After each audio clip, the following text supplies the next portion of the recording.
Hey Aquarius, this is your semi-bi-weekly reading. We are doing this for September 14th. Actually, I'm feeling that card. September 14th with the moon in Virgo to the full moon. Feeling a different deck for you guys.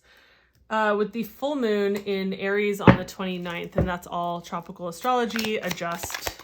I mean, these are tarot readings, so it doesn't necessarily need to be I was feeling two cards actually. So it doesn't actually need to be tropical or sidereal when we're talking about it here.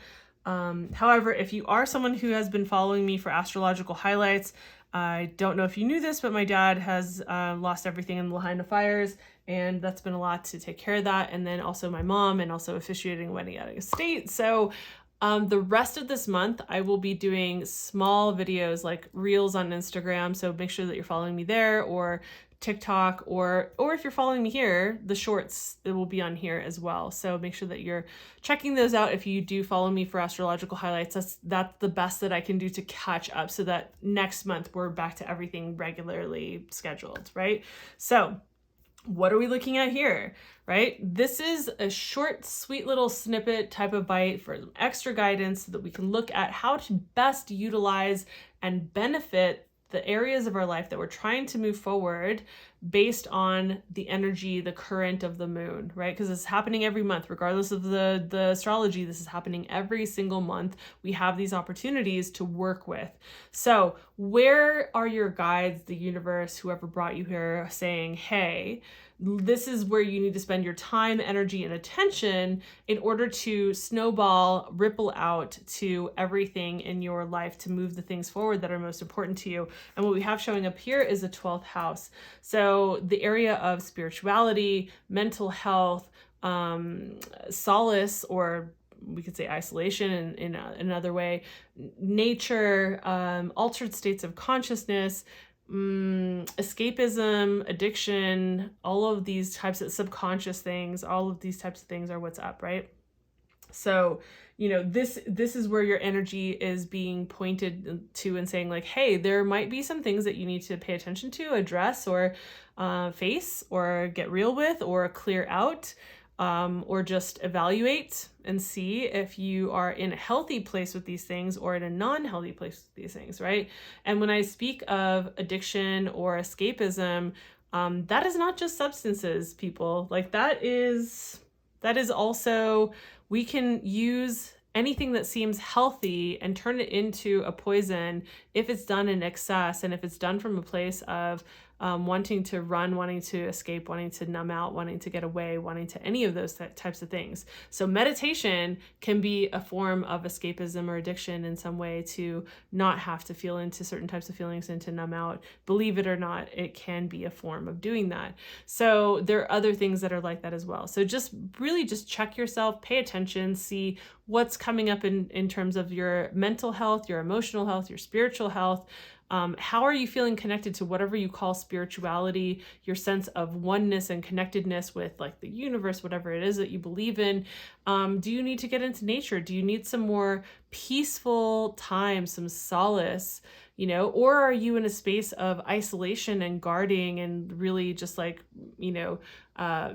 not allowing anybody in and hiding away, right? Like, so there you can see the shadow aspects come through, and you can see the more healthy aspects.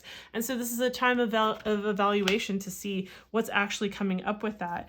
I think it's interesting because we also have the, is that a 9? Yes. No, wait, that's a 6. Okay. We also have the 6 of Swords, and we have the Page of Swords. So definitely a lot of mental energy happening here, which is interesting because I'm like, well, here we go. It's connected back to mental health, right? And so it's like, well, what is the state of your mental health? Are you in a place of clarity? Are you feeling like you are being held back perhaps by certain people in your life, certain circumstances, maybe feeling like you can't quite make those leaps forward, continue your progress and your trajectory forward to where you're going, to that new land, that new adventure, that new thing, because you're traversing maybe some emotional waters that also feel intensely like mind occupying, that there's too many details, that there's like maybe even a sense of like overthinking things, and maybe limiting beliefs as well, and believing that like, oh, you're leaving people behind and how dare you, and like, you know, things of that nature, which is not the case. Like your spiritual advice is coming through and saying like, hey, you cannot stop your progress. Just because people are not going at the same pace as you doesn't mean that they won't eventually sprint and catch up at some point. But that doesn't mean that you should wait around for those things to happen or for those people to do those things. You need to be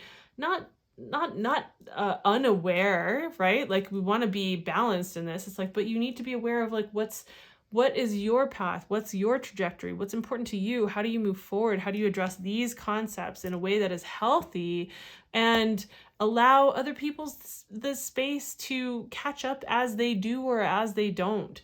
But whether they do or don't should not be a determining factor as to whether you continue to move forward. And then we have the Page of Swords, right? I think that there's, you know, more observation that needs to be done in order to have the kind of clarity that you need. Maybe even some more research about whatever is connected to this situation or situations that are here.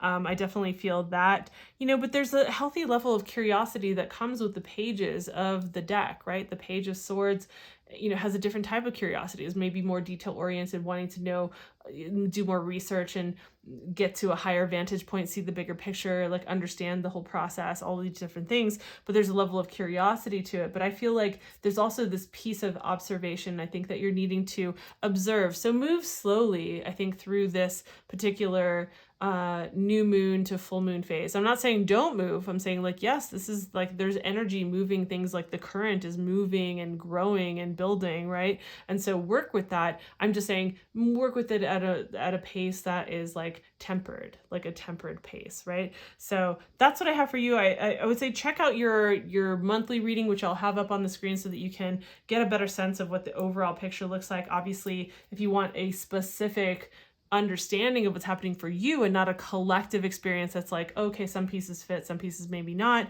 then I would say a one-to-one reading is actually the best way that you're going to be able to do that. So whether that's with someone else or with me, if with me, information is down in the description box below. You can check that out. So anyhow, I hope that this was helpful. If it was, please consider giving the video a like. It does help me with the algorithm gods. And why not subscribe and hit the notification bell while you're at it so you don't miss any of these videos or any of the ones on the horizon. If you follow me for astrology, the rest of this month I will be doing smaller videos instead of my normal like almost 30-minute videos that cover like the first half or second half of the month. So make sure that you are subscribed and hitting the notifications so you can get either the shorts here or that you're following me on Instagram or TikTok so that you can watch the videos there. It's just for this month that it's like that until I catch up because of, you know, my dad losing everything behind the fires and all the things, and like just it's been so much, like there's been a lot going on. So that's the best way to get the astrology highlights for the rest of the month. So thank you for your time. Thanks for being here. I'll see you in the next video. Bye.